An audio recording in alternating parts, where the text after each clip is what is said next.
అయ్యో దేకు దేకు అన్న గొంతన్న నన్ను దేకడే మత్త నీ కొడుకు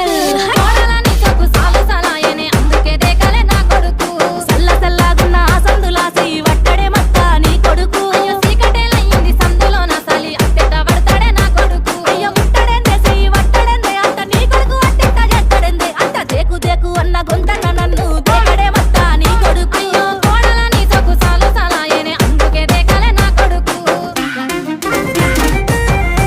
ఇంట్లో నీళ్లు పోసి వెంచిన పూలను పట్టించుకోడత్త నీ కొడుకు మట్టి పెట్టమంటావనే పట్టించుకోలేదే నా కొడుకు అయ్యో కోరి కోరి కొంత పళ్ళు కొందామంటే పళ్ళు కొనడత్త నీ కొడుకు పండ్లు కొంటే